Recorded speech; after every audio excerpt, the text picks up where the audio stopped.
परभणीच्या सगळ्या पत्रकारांना मी नमस्कार करतो. सर्वप्रथम आंबेडकरी चळवळीतील ज्येष्ठ नेते श्री विजय बाबा वाकोडे यांना मी श्रद्धांजली अर्पित करतो. या आंदोलनातील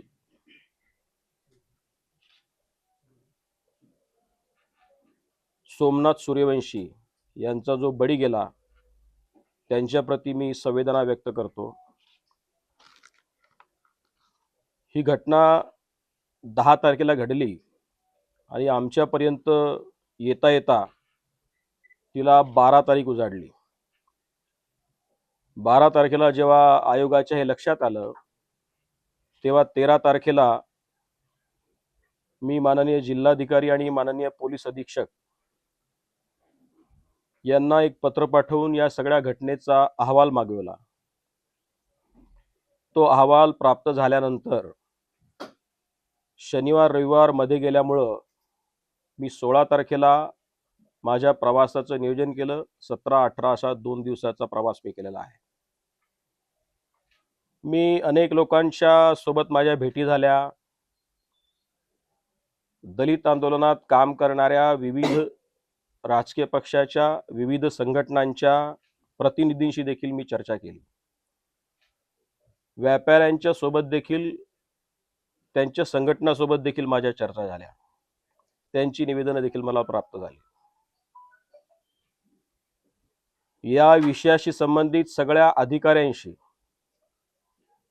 वेगवेगळ्या बैठका झाल्या आणि मी विषय समजून घेतला.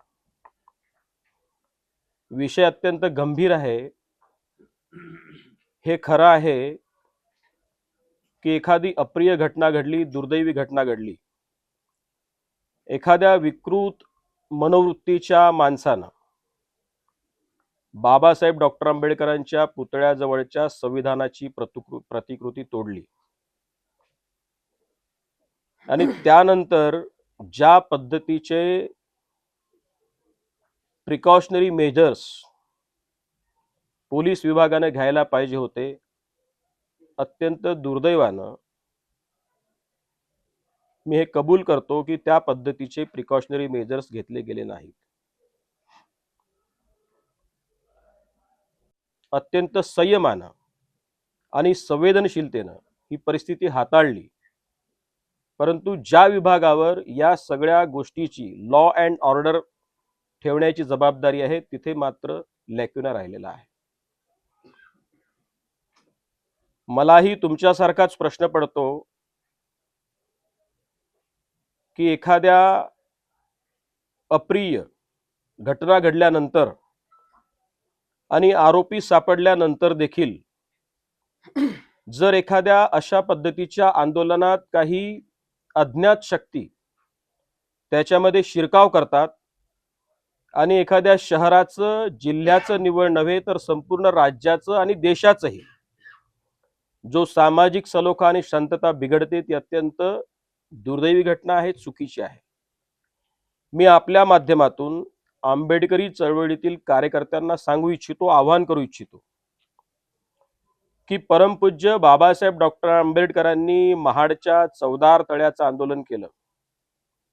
आपल्या सगळ्यांना सर्वविदित असेल की या आंदोलनामध्ये सगळ्या पद्धतीच्या शक्यता असताना देखील परमपूज्य बाबासाहेब डॉक्टर आंबेडकरांनी लाठ्या काठ्या खाल्ल्या, परंतु त्याच्या प्रतिकार करणारी शक्ती उभी केली नाही.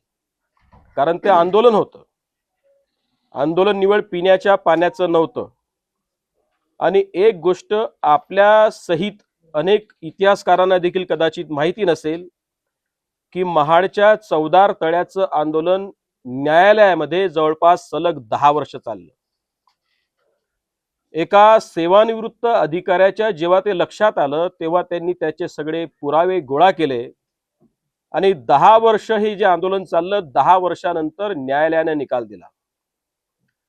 तात्पर्य एवढंच आहे की परमपूज्य बाबासाहेब डॉक्टर आंबेडकरांना कधीही आंदोलनातली हिंसा मान्य नव्हती.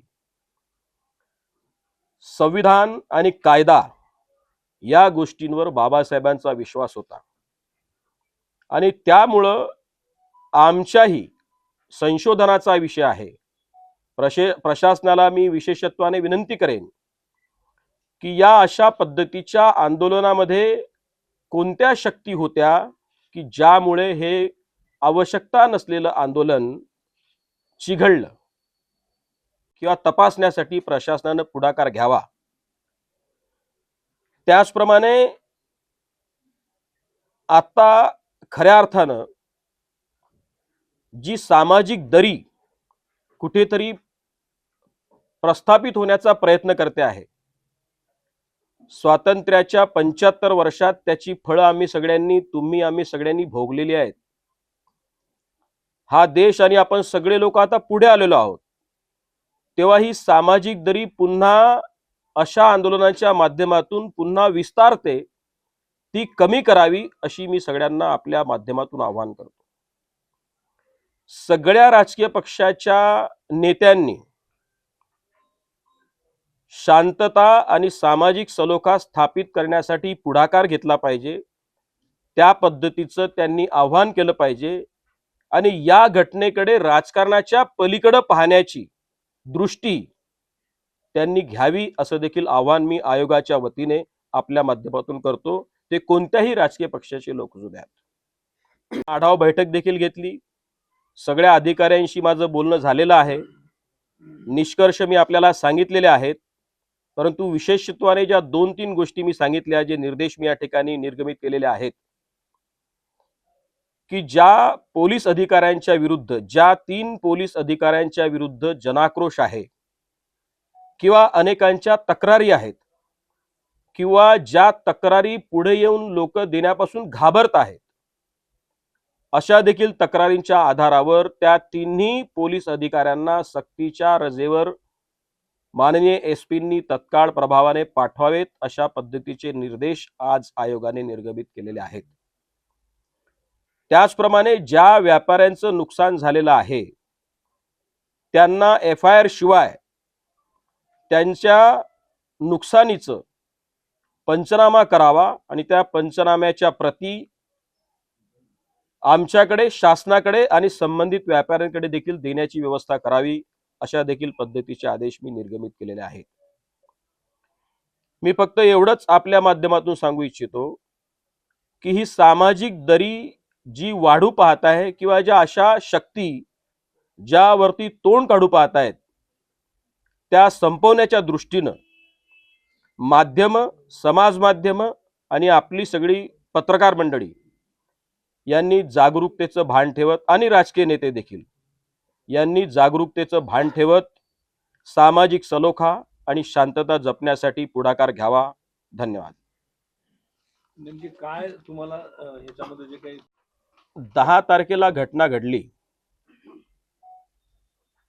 आणि 10 तारखेला एक 200-250 लोकांचा जमाव जर बाबासाहेबांच्या पुतळ्याजवळ जमा होतो, तिथे पोलिसांच्या गाडीच्या वर चढून एखादा माणूस बंदचं आव्हान करतो, पोलीस अशी कशी परवानगी देऊ शकतात? किंवा जर त्याची गांभीर्यता पोलीस प्रशासन न समजू शकलं तर हा पोलिसांच्या कार्यपद्धतीचा किंवा एखाद्या व्यक्तिविशेषत्वाचा दोष असावा. त्यामुळं माझं असं निरीक्षण मी नोंदवलेलं आहे. तिसरा कोणता निर्देश? पंचनामे करा. एफआयआर न करता पंचनामे करा. म्हणजे एफआयआर ची सक्ती करू नका आणि पंचनामे झाले पाहिजेत. आणि तिसरं असं, हा निर्देश नाही, हे आव्हान आहे की सामाजिक सलोखा आणि शांतता पाळण्याच्या दृष्टीने सगळ्या राजकीय पक्षाच्या धोरणांसह प्रशासनाने देखील पुढाकार घेऊन त्या पद्धतीची ही सामाजिक दरी काम करण्यासाठी सगळ्यांनी सर्वकष काम करावं अशी मी विनंती केलेली आहे. त्या 3 पोलीस अधिकाऱ्यांचे नाव माननीय एसपी आपल्याला सांगतील.